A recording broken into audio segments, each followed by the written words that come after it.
அனைவருக்கும் வணக்கம். Happy work YouTube சேனலுக்கு உங்கள் அனைவரையும் அன்புடன் வரவேற்கின்றேன். இன்றைக்கி நம்ம இந்த வீடியோவில் என்ன பார்க்க போகிறோம் அப்படின்னா, 2 அப்டேட் கொடுக்குறதா சொல்லியிருந்தாங்க எஸ்பிஓவில். அது என்னென்னா, notice board, chat official, media official இந்த குரூப்புக்கெலாம் இந்த சேனல்ஸ் அண்ட் அந்த டெலகிராம் குரூப்புக்கு ஜாயின் பண்ணுறதுக்கான லிங்க் நமக்கு எப்போ கிடைக்கும் அப்படிங்கிறது ட்ரைனிங் வீடியோஸில் அது எங்கே எப்படி போகணும்னு நான் காட்டுறேன். அது எப்போ கிடைக்கும் அப்படிங்கிறத நான் அப்டேட்டாக கொடுக்குறேன்னு சொல்லியிருந்தாங்க. அது ஒரு அப்டேட். 2வது நம்ம லாகின்க்காக நம்ம யூசர் ஐடி எப்படியாவது கேட்டு எடுத்துருப்போம். யூசர் ஐடி கிடைச்ச பின்னாடி நமக்கு பாஸ்வேர்டு தெரியாமல் இருக்கும் இல்லைங்களா, அந்த பாஸ்வேர்டு எப்படி நம்ம எடுத்துக்கிறது அப்படிங்கிற அப்டேட்டையும் எப்போ அதை ஸ்டார்ட் பண்ண போகிறோம் அப்படிங்கிற அப்டேட்ஸ்லாம் கொடுக்குறேன்னு சொல்லியிருந்தாங்க. அந்த 2 அப்டேட்டும் கொடுத்துருக்காங்க. அது எப்படி நம்ம யூஸ் பண்ணிக்கலாம் அப்படிங்கிறத பற்றி பார்க்கலாம் இந்த வீடியோவில். அப்புறம் எஸ்பிஓ எப்போ எல்லோரும் நம்ம கேட்டுகிட்டே இருக்கோங்களா, எஸ்பிஓ ஜென்யூனா, மறுபடியும் ரெஸ்யூம் ஆகுமா, மறுபடியும் ஸ்டார்ட் ஆகுமா அப்படிங்கிறது ஒரு கேள்வி. அப்புறம் உள்ளே ஏன் தாங்க டிலே ஆகுது, என்ன தான் நடக்குது அப்படிங்கிற ஒரு கேள்வி. அடுத்தது எப்போ ஸ்டார்ட் ஆகும் அப்படிங்கிற மாதிரியான கேள்வி எல்லாமே இருக்குது இல்லைங்களா. அதுக்கான எல்லா பதிலுமே நம்ம இந்த வீடியோவை பார்க்கலாம். ஸ்கிப் பண்ணாமல் இந்த வீடியோவை கடைசி வரையும் பாருங்கள். நன்றி. இப்போ இந்த இதுதாங்க கொடுத்துருக்காங்க. ஜஸ்ட்டு அதே தான், நார்மல் அதே லிங்க்கு தான். உள்ள லிங்க்குள்ளே போகிறோம். போயிட்டு அந்த லிங்க் லோட் ஆகிட்டு நமக்கு அந்த அக்கௌண்ட்டுக்குள்ளே போகிறோம். நான் ஏற்கனவே லாகின் யூசர் ஐடி பாஸ்வேர்ட் கொடுத்து லாகின் பண்ணியிருக்கேன். அதனால் டேரெக்டாக மை அக்கௌண்ட்டுக்குள்ளே போகிறேன். ஓகேங்களா. இப்போ உள்ளே போனோடனே என்னோடய ஏற்கனவே ஓப்பன் ஆன அக்கௌண்ட் ஓப்பன் ஆகி நிற்கும் பாருங்கள். அதில் எப்பயும் போல் அந்த first page link welcome, dashboard, training videos இதெல்லாமே தான் இருக்குது. இதில் நீங்கள் எங்கே போகணுன்னா ட்ரைனிங் வீடியோஸில் போகணும். ட்ரைனிங் வீடியோஸ் போனீங்கன்னா பாருங்கள், எப்பயும் போல் இந்த இதெல்லாம் இருக்குது. இதில் அனைவரும் கண்டிப்பாக இந்த பக்கத்தில் உள்ள அனைத்து வீடியோக்களையும் பார்த்த பிறகு வேலையை தொடங்க வேண்டும். நார்மலாகவே நம்ம லாகின் பண்ணி ரிஜிஸ்டர் பண்ணி இப்போ ஜாயினிங் கொடுத்துட்டு உள்ளே ஜாயின் ஆன உடனே உள்ளே நமக்கு லாகின் பண்ணிடலாம். ஆக்டிவேஷன் கொடுத்த உடனே வந்த உடனே நம்ம ஃபஸ்ட் எடுத்தோடனே ஒர்க் பண்ணக்கூடாது. ஃபஸ்ட்டு இதெல்லாமே பார்த்துடணும். எல்லா வீடியோஸும் போடுவாங்க. இதுக்கு இன்னும் அப்டேட் பண்ண வீடியோஸ் எல்லாமே அப்டேட் பண்ணுவாங்க. அந்த வீடியோஸ் எல்லாம் பார்த்துட்டு அதுக்கப்புறம் இந்த notice board group, chat official, media group subscribe பண்ணிவிட்டு எல்லாமே ஃபேஸ்புக்கெலாம் நம்மளை அங்கே போய் ஆட் ஆகிட்டு ஃப்ரெண்ட் ரெக்வஸ்ட்லாம் கொடுத்துட்டு அப்புறம் இந்த எல்லாமே படித்து பார்த்துட்டு தான் இதெல்லாம் தான் டாஸ்க்கு. இன்னும் வீடியோஸ்லாம் வரும். அந்த வீடியோஸ்லாம் அப்டேட் பண்ணுங்கள். அது எல்லாமே பார்த்துட்டு அதுக்கப்புறம் ஐ கம்ப்ளீட் த டாஸ்க் அப்படின்னு சொல்லிவிட்டு எல்லா டாஸ்க்கையும் கம்ப்ளீட் பண்ணிவிட்டு தான் அப்புறம் டெலகிராமில் ஆட் ஆகுது எல்லாமே முடிச்சுட்டு அதில் இருக்கக்கூடிய சின்ன சின்ன இன்ஸ்ட்ரக்ஷன்ஸ் எல்லாமே நம்ம பழைய வீடியோஸ் போட்டிருக்கோம். போய் பார்க்காதவங்க இப்போ எல்லாமே செக் பண்ணி பாருங்கள். அதெல்லாம் முடிச்சுட்டு தான் நம்ம வீடியோவை பார்க்கவே போகணும். அந்த notice board, chat group, media குரூப்புக்கு லிங்க் எல்லாமே இங்கே கொடுத்துருக்காங்க. நீங்கள் ஜஸ்ட் டச் பண்ணிவிட்டு நீங்கள் அந்த குரூப்பை போய் ஜாயின் பண்ணிக்கலாம். நான் ஏற்கனவே அதில் இருக்கிறதுனால இப்போ நான் டச் பண்ணாலும் நான் உள்ளே இருக்கிறதுனால டைரெக்டாக வந்துருச்சு. சரிங்களா, அதனால் வந்துருச்சு. அது ஒரு இதுவும் இல்லை, ஈஸியாக வந்துருச்சு இல்லைங்களா. ஓகே.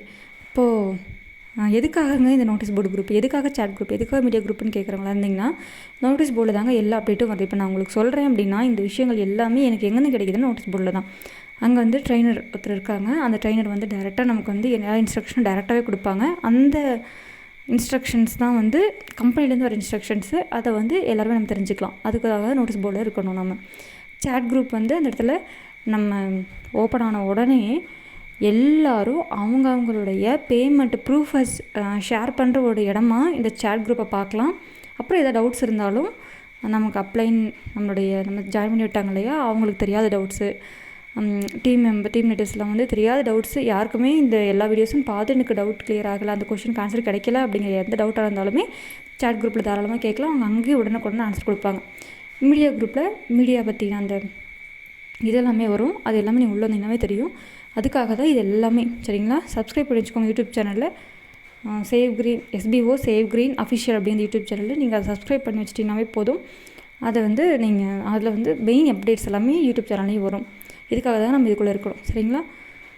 ஓகே, ஃபஸ்ட்டு பார்த்தாச்சு. அடுத்தது இப்போ லாக் அவுட் பண்ணிக்கிறேன். லாக் அவுட் பண்ணிவிட்டு அப்புறம் மறுபடியும் சைன்இன் பண்ணுறேன். சைன்இன் பண்ணிவிட்டு இப்போ நிறைய பேருக்கு இந்த இடத்துல email ID, profile ID, email ID இல்லைனா ப்ரொஃபைல் ஐடிங்கிறது நம்ம ஸ்டாஃப் ஐடி தான். இந்த எஸ்பிஓ, பிடி, பி இல்லைனா பின்னு சொல்லிட்டு ஒரு நம்பர்ஸ் எல்லாம் இருக்கும் இல்லைங்களா, 6 டிஜிட் இல்லைனா 8 டிஜிட் நம்பர்ஸ்லாம் இருக்கும். அதை போடணும். அது உங்களுக்கு ஈஸியாக கிடச்சிரும். எங்கேனாலும் அது கிடைக்கலனாலும் உங்கள் மெயில் ஐடி தெரியும், அதை நீங்கள் போட்டிங்கன்னா போதும். அதுக்கப்புறம் உங்களுக்கு பாஸ்வேர்டு மறந்து போச்சு அப்படின்ற நபர்களாக இருந்தால் அந்த இடத்துல ஜஸ்ட் ஃபர்கெட் பாஸ்வேர்டு கொடுங்க. ஃபர்கெட் பாஸ்வேர்ட் கொடுத்த உடனே உங்களை நீங்கள் என்ட்ரு பண்ணியிருக்க மெயில் ஐடிக்கு உங்கள் பாஸ்வேர்டு சென்ட் ஆயிரும். ஓகேங்களா? நீங்கள் போய் மெயிலில் செக் பண்ணிக்கலாம். உங்களுடைய யூசர் ஐடி பாஸ்வேர்டு அந்த இடத்துல வந்திருக்கும். இன்ஃபோ மெயில் அப்படிங்கிற பேரில் வந்திருக்கும். அப்படிதான் வரும்னு நினைக்கிறேன். நீங்கள் போய் செக் பண்ணுங்கள். எதுக்குமே செக் பண்ணிவிட்டு அது மறுபடியும் எடுத்து போட்டு லாகின் பண்ணிக்கலாம். ஓகேங்களா? இப்போ வந்து if you need any help please contact us via ticket system in your டேஷ்போர்டுன்னு கொடுத்துருக்காங்க. இந்த இடத்துல என்ட்ரு யுவர் மெயில் இமெயில் கொடுத்திங்கனாவே போதும். சப்மிட் கொடுத்திங்கனாவே உங்களுடைய பாஸ்வேர்டு அந்த இடத்துக்கு வந்து போயிடும். சரிங்களா? உங்களுடைய பாஸ்வேர்டுக்கு உங்களுடைய மெயிலுக்கு போயிடும். ஓகேங்க. இப்போது எஸ்பிஓவில் கொடுத்த 2 ரீசெண்ட் அப்டேட்ஸை பற்றியும் கம்ப்ளீட்டாக வந்து பார்த்தாச்சு. ஓகே, ஒரு பெரிய அப்டேட் என்னென்னா, எப்போங்க எஸ்பிஓ வந்து ரெஸ்யூம் ஆகும், எப்போ நியூ ஜாயினிங் கொடுக்கலாம், எப்போ வந்து வித்ட்ரால், எப்போ டெமோ வீடியோஸ், இந்த ₹1 வீடியோஸில் வந்து நம்மளுடைய அந்த பிளானுக்கான அமௌண்ட் எப்போ வந்து ஆட் ஆகும் அப்படிங்கிற எல்லா கேள்விக்கும் பதில் தான் வந்து 1ஆம் தேதி டைம் சொல்லியிருக்காங்க. டிசம்பர் 1ஆம் தேதிக்குள்ளே இது நடந்துடும். 1ஆம் தேதி லாஸ்ட்டு. மேபி அவங்க எதிர்பார்த்துட்ருக்கக்கூடிய இப்போ எதுக்காக இவ்வளோ டிலே ஆகுது அப்படின்னா, இப்போ இத்தனை நாள் வந்து பேமெண்ட்டு உள்ளே இருந்தவங்களுக்கு தெரியும். 3 நாள் மேக்ஸிமம் சொல்லியிருந்தாங்க. நீங்கள் வித்ட்ரால் ரெக்வஸ்ட் கொடுத்து 3 டேஸில் உங்களுடைய அக்கௌண்ட்டுக்கு பேமெண்ட் வந்துடும். ஆனால் மோஸ்ட்லி ஒரு சில டைம் வந்து டிலே ஆகிறதுக்கு வாய்ப்பு இருக்குது. ஏன்னா அந்த சிஸ்டம் வந்து ஆப்ரேஷன் எல்லாமே கொஞ்சம் ஸ்லோவாக இருக்கிறதுனால, அதுமாதிரி பல்கி பேமெண்ட் போடுறப்ப நிறைய பேருக்கு பேமெண்ட் போடுறப்ப டைம் எடுக்கிறதுனால, இப்போ அந்த விஷயங்கள் எல்லாமே மாறணும் அப்படின்னா பல்கி பேமெண்ட் ஜஸ்ட் ஒரு கிளிக் கொடுத்து எத்தனை பேர் பேமெண்ட் ரெக்வஸ்ட் கொடுத்துறீங்களோ அது ஜஸ்ட் கிளிக் கொடுத்திங்கன்னா அப்படியே அவங்களுடைய அக்கௌண்ட்டுக்கு வந்து பேமெண்ட் ட்ரான்ஸ்ஃபர் ஆகிற அளவுக்கு நம்ம தேடிட்டுருக்காங்க. அது வந்து அப்ரூவ் பண்ணுறதுக்காக வெயிட் பண்ணிகிட்ருக்காங்க. அது அப்ரூவ் ஆன உடனே நமக்கு வந்து ஓப்பன் ஆயிரும். அது ஓப்பன் ஆச்சுன உடனே நமக்கு வந்து பேமெண்ட்டு நீங்கள் வித்ட்ரால் ரெக்வஸ்ட் கொடுத்திங்கன்னா நாளைக்கு இல்லை நாளன்னைக்கு வித்தின் 2 ஒர்க்கிங் டேஸ், அவங்க 3 சொல்லியிருக்காங்க. அட்லீஸ்ட் அந்த 3 டேஸ்லேயே தான் நமக்கு வரணும் இல்லைங்களா? ரொம்ப நாள் எடுக்கக்கூடாது. 3 ஒர்க்கிங் டேஸில் நமக்கு உடனே நடக்கணும் அப்படிங்கிறதுக்காக இந்த டிலே. ஒன்று ரீசன். சரிங்க, பேமெண்ட்டு தானே இருக்குது. எதுக்கு ஜாயினிங் ஆன் பண்ணியிருக்கலாம், ₹200 இந்த பிளானுக்கு ஏற்ற மாதிரி அமௌண்ட் ஆன் பண்ணியிருக்கலாம். எதுக்காக இது இப்படி பண்ணுறாங்க, ஏன் இவ்வளோ டிலே ஆகுது அப்படின்னு ஒரு கொஷின் இருக்கும் இல்லைங்களா? அதுக்கான ஆன்சரு இப்போ வந்து பேமெண்ட் ஆன் பண்ணுறதுலையோ ஜாயினிங் கொடுக்குறதுலையோ இப்போ ஜாயினிங் இப்போ நாளைக்கு ஜாயினிங் ஆன் பண்ணி எல்லோரும் ஜாயின் பண்ணுவாங்க அப்படின்னு சொல்லிட்டோம்னா நம்ம எல்லாருமே அடுத்த கேள்வி எப்போங்க, நீங்கள் வந்து பேமெண்ட் மட்டும் கொடுக்க மாட்டீங்க, ஆனால் வந்து ஜாயினிங் மட்டும் கொடுத்து எனக்கு வந்து இது கொடுங்க அப்படின்னு சொல்லி கேட்பீங்க. பரவாயில்ல, இந்த கொஷினுக்கு எல்லாமே இதுதாங்க ஆன்சர். எனக்கு ஜாயினிங் மட்டும் கொடுத்து அமௌண்ட் மட்டும் கலெக்ட் பண்ணிக்கிறீங்க அப்படின்ற கொஷின் வரும் இல்லைங்களா? அந்த கேள்விக்கு இடம் கொடுக்காம, இல்லைங்க ஜாயினிங் எவ்வளோக்கு எவ்வளோ இம்பார்ட்டண்ட்டோ அவ்வளோக்கு அவ்வளவு வர அமௌண்ட் அந்த இவங்களுக்கு வந்து இம்பார்ட்டன்ட் ஏர்ன் பண்ணியிருக்கிற அமௌண்ட் வித்ட்ரா பண்ணுறதுக்கு எல்லாம் ரெடியாக இருக்கிறப்ப அவங்களுக்கு வித்ட்ரால் கொடுக்கணும் இல்லைங்களா? அதுக்காகத்தான் இவ்வளோ டிலே. ஓகேங்க, ஏங்க அந்த பிளானை வந்து மாற்ற மாட்டேங்க? எல்லாமே டெமோ வீடியோஸ் ₹1 பார்த்துட்ருக்கோம் அப்படின்னா ஃபஸ்ட்டு வந்து ஸ்டாஃப் ஐடி போடுறதுல நிறைய பிரச்சனைகள் இருக்குது இல்லைங்களா? இப்போ வந்து ஒருத்தர் தப்பு பண்ணாலும் அவங்களுக்கு வந்து ₹1 தான் லாஸ், ₹10 தான் லாஸ் இப்போது. ஆனால் நார்மலாக அமௌண்ட் போட ஆரம்பிச்சிட்டாங்கன்னா ₹40 ₹450 வரையும் லாஸ் ஆகும் ஒருத்தருக்கு, அவங்களுடைய பிளானை பொறுத்து. அது நமக்கு தேவையில்லாத அவசியம் இல்லாத ஒன்றா இருக்குது. அதனால் அது ஒன்று.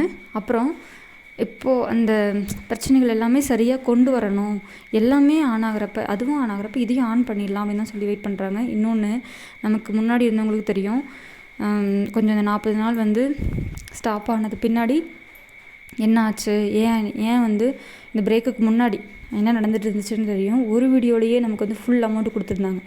ஒரு 1 மந்த்துக்கு மேலேயே ஒரே ஒரு வீடியோலேயே ஃபுல் அமௌண்ட்டு வந்து கிரெடிட் ஆகிற மாதிரி கொடுத்துட்ருந்தாங்க. அந்தளவுக்கு ஒரு வீடியோலேயே ₹200 ஏர்ன் பண்ண முடியும், ₹40 ₹450 ஏர்ன் பண்ண முடியும் அப்படிங்கிற அந்த வாய்ப்பு கொடுத்த எஸ்பிஓவில் அதை ஏற்றுக்கிட்ட நம்மளால் இந்த ₹1 ₹10 ஏற்றுக்கிறத தவறு இல்லையே. அதே மாதிரி என்னடா ஒரு சில பேர் வந்து நினச்சிருப்போம், நான் என்னோடய ஃபுல் அமௌண்ட்டையும் போட்டு 1 மாதத்தில் இப்போ நான் ₹6000 கடன்லாம் வாங்கி போட்டேங்க, 1 மாதத்துலேயே எடுத்து அவங்களுக்காக செல் பண்ணிடலாம்னு நினச்சேன். ஆனால் எனக்கு வந்து இவ்வளோ நெருக்கடியாக வந்துருச்சு, இப்படி பண்ண முடியல அப்படின்னு நினைக்கிறவங்களுக்கான பதில் வந்து என்ன அப்படின்னா, இவ்வளோ நேரம் பொறுத்துருக்கு, இத்தனை நாள் பொறுத்துட்டீங்க, இன்னும் கொஞ்ச நாள் பொறுத்துக்கோங்க. நமக்கு வந்து அப்படியே வந்து ரன் ஆகி உடனே ஒரே நாளைக்கு பணமாக கொட்டணும் அப்படிங்கிறது அவசியம் இல்லை. ஆனால் தொடர்ந்து நிலைத்திருக்கணும் இல்லைங்களா? இந்த ₹5000 நம்ம லைஃப் லாங் நிலைத்திருக்கணும் அப்படிங்கிறதுக்காக தான் இவ்வளோ நம்ம வெயிட் பண்ணிகிட்ருக்கோங்கிறத நீங்கள் வந்து புரிஞ்சுக்கோங்க. ஒரே நாளில் நம்ம ₹5000 எடுத்துக்கிட்டு நாளைக்கே இந்த கம்பெனி க்ளோஸ் பண்ணிட்டு போகிறது இல்லை. நம்ம தொடர்ந்து இந்த 5000 யாரையும் ரெஃபரே பண்ணல அப்படின்னாலுமே அந்த மினிமம் சொல்கிறேன், 5000 தொடர்ந்து நம்ம எடுக்கணும். சரிங்களா? அதுக்காக தான் நம்ம இவ்வளோ தூரம் நமக்கு இந்த விஷயங்கள் எல்லாமே பண்ணிகிட்ருக்குறோம். பொறுமையாக வெயிட் பண்ணிகிட்ருக்கோம். இதுக்கப்புறம் வெயிட் பண்ணுவோம். நம்ம வந்து எஸ்பிஓ ஃபேமிலி எப்போ ஃபேமிலியாகவே இருப்போம். அடுத்தது வேறு ஏதாவது டவுட்ஸு, ஏதாவது கொஷின்ஸு, இல்லை எப்போ என்ன எந்த வந்தாலுமே கமெண்ட்டில் நம்பர் கொடுக்குறேன், வாட்ஸ்அப் பண்ணுங்கள். நன்றி. அப்படி இன்னொரு கேள்வி, முக்கியமான கேள்விக்கான பதிலை வந்து சொல்லலை. அப்படிங்கிறது என்னென்னா, எஸ்பிஓ நிஜமாகவே உண்மையா, நிஜமாகவே நடக்குமா அப்படின்னு கேட்டிருக்கலான கேள்வி. எஸ்பிஓ உண்மை. கொஞ்சம் யோசிச்சு பாருங்களேன். யாராவது ஒரு இதை க்ளோஸ் பண்ணுறப்ப ஒரு ரெஸ்யூம் பண்ணாமல் கொஞ்சம் ஸ்டாப் பண்ணி வைக்கிறாங்க அப்படின்னா, யாராவது ஜாயினிங்கை ஸ்டார்ட் பண்ணி வித்ட்ராலாம் கொடுத்துட்டு ஸ்டாப் பண்ணுவாங்களா? என்ன பண்ணுவாங்களா? இது வரையும் நான் பார்த்த வரையுமே கிளாஸில் க்ளோஸ் ஆகுதுன்னு நிறைய ஆஃபர் கொடுப்பாங்க. ஆஃபர் கொடுத்துட்டு எல்லாரையும் ஃபுல்லாக ஜாயினிங் எடுத்துகிட்டு அவ்வளோ அமௌண்ட் உள்ளே கலெக்ட் ஆன உடனே அப்படியே அந்த கம்பெனி லாக் ஆகும். இப்படி தான் நம்ம பார்த்துருக்கோம். ஆனால் இந்த இது வந்து இந்த ஸ்டாப் ஆகிறதுக்கு கொஞ்சம் முன்னாடி எப்படி நடந்துச்சு நீங்கள் நல்லா யோசிச்சு பார்த்தீங்க. உள்ளே இருக்கிறவங்க நல்லா தெரியும். ஜாயினிங் ஃபஸ்ட்டு ஸ்டாப் பண்ணிட்டாங்க. அப்புறம் வித்ட்ரால் எல்லாத்தையும் வித்ட்ரால் அமௌண்ட்டு ஃபுல்லாக வித்ட்ரா பண்ணி எடுத்து சொல்லிட்டாங்க. எல்லாம் எடுத்துகிட்டு பின்னாடி ஜாயினிங்கில் ஸ்டாப் பண்ணாங்களே தவிர நம்ம வந்து உடனே நமக்கு எல்லாமே கிடச்சிடணும் அப்படின்னு சொல்லிட்டு எல்லாத்தையும் உள்ள ஜாயினிங் கொடுத்து அமௌண்ட்டில் கலெக்ட் பண்ணிட்டு ஸ்டாப் பண்ணல. இதில் இந்த ஒரு விஷயத்தை மட்டும் கவனித்து பார்த்தீங்கன்னாவே தெரியும். இது வந்து ஏமாத்துகிற கம்பெனி கிடையாது. ரெஸ்யூம் ஆக போகுது, அடுத்து லாங் ரன்னில் ரன் ஆக போகுது அப்படின்னு. அதே மாதிரி லாங் ரன்னில் ஏன் ரன் ஆக போகுதுன்றது இவ்வளோ உறுதியாக நம்ம பேசிகிட்ருக்கோம் அப்படின்னா, அடுத்தடுத்து அது அவங்களுடைய அந்த உழைப்பு இவ்வளோ ஒரு டெவலப் டீமை வச்சு புது டெவலப்பிங் வெப்சைட் அவங்களே வந்து டெவலப் பண்ணி எல்லாத்தையுமே புதுசாக எல்லாமே செட் பண்ணுறாங்கன்னா, இன்றைக்கி எல்லாத்தையும் டெவலப் பண்ணி நாளைக்கு முடி போடுறதுக்காக வந்து செட் பண்ணுவாங்க. இந்த ஒரு விஷயத்தை நம்ம யோசிச்சு நமக்கு தெரியாதா? நம்ம இவ்வளோ கேள்விகள். அதே மாதிரி இது எதையுமே வந்து நீங்கள் சொல்லிட்டோம் அப்படிங்கிறதுக்காக நம்பணும்னு அவசியமே இல்லை. நீங்கள் யோசிங்க, உங்களுக்குள்ளே என்ன தோணுது? நிஜமாகவே இந்த விஷயங்கள் எல்லாமே சிந்திச்சு உங்களால் ஏற்றுக்க முடியுதா அப்படின்னு பாருங்கள். இது யாரையுமே இப்படியே நம்ப வைக்கணும், இது உண்மைன்னு சொல்லி கொண்டு வரணும் அப்படிங்கிறது யாருக்குமே, இன்க்ளூடிங் கம்பெனி இருக்கக்கூடிய ஸ்டாஃப்ஸு, அங்கே ட்ரெயினருமே அதான் சொல்லுவாங்க. யாராவது எதாவது சொன்னாங்கன்னா அப்படியே போய் உள்ளே போகாதீங்க. பிளான் டீட்டெயில்ஸ் கம்ப்ளீட்டாக உள்ளே தெரிஞ்சுக்கோங்க, டைம் எடுத்துக்கோங்க. அவர் சொல்கிற அதே ஒரு வார்த்தை தான், டைம் எடுத்துக்கோங்க, பிளானை புரிஞ்சுக்கோங்க, அந்த கம்பெனியை பற்றி நல்லா தெரிஞ்சுக்கோங்க, அதுக்கப்புறம் ஒர்க் பண்ணுங்கள். ஒரே நாளில் போய் ஒர்க் பண்ணணும் அவசியம் இல்லைன்னு சொல்கிற அந்த வார்த்தை தான். அதே தான் எல்லாருமே சொல்கிறோம். எல்லாருமே பொறுமையாக எல்லோரும் கொஞ்சம் கவனிங்களேன். உள்ளே வராதவங்க கவனிங்க, உள்ளே வந்தவங்களும் பொறுமையாக இருந்து கவனிங்க என்ன தான் நடக்குதுன்னு. சும்மா எல்லாருமே நம்ம கொஷின் கேட்க முடியும் அப்படிங்கிற அந்த ஆப்ஷனால் கொஷின் கேட்டுகிட்டே இருக்க வேண்டாம். அப்புறம் இன்னொரு விஷயம், நீங்கள் வந்து எஸ்பிஓ மீடியா அஃபிஷியலையோ சேட் அஃபிஷியல் எஸ்பிஓ நோட்டீஸ் போர்ட்லேயோ டெலகிராம் கொடுத்துருக்குறீங்களா லிங்க், அதில் வந்து எதாவது ஆட் ஆக முடியல அப்படின்னா நீங்கள் தாராளமாக டீம் மெம்பர்ஸ்க்கு வந்து நீங்கள் மெசேஜ் பண்ணலாம். அப்படி இப்போ அவங்க அப்ளைன்கிட்ட சொல்லுங்கள், அவங்க வந்து அவங்க டீம் மெம்பர்ஸ்கிட்ட வந்து மெசேஜ் பண்ணி அவங்கள வந்து ஆட் பண்ணுறதுக்கான வாய்ப்புகள் வந்து ஏற்படுத்தி கொடுப்பாங்க, ஆட் ஆக முடியலன்னா. சரிங்க, உங்கள் சப்போர்ட்டு உங்களுடைய அந்த எல்லாத்தையுமே வந்து இந்த சேனலுக்கு கொடுங்க. தொடர்ந்து எல்லா வீடியோஸும் வந்து எஸ்பிஓட அப்டேட்ஸ், மற்றபடி எனக்கு தெரிஞ்ச ஜென்யூனான ஆப்ஸை பற்றி தொடர்ந்து இந்த நம்ம சேனலில் வந்து கொடுத்துட்ருப்போம். இதுவரையும் கொடுத்துருக்கோம், அதை பாருங்கள். பார்த்து உங்களுக்கு அதில் ஏதாவது டவுட் இருந்தாலுமே என்னை காண்டாக்ட் பண்ணலாம். நன்றி.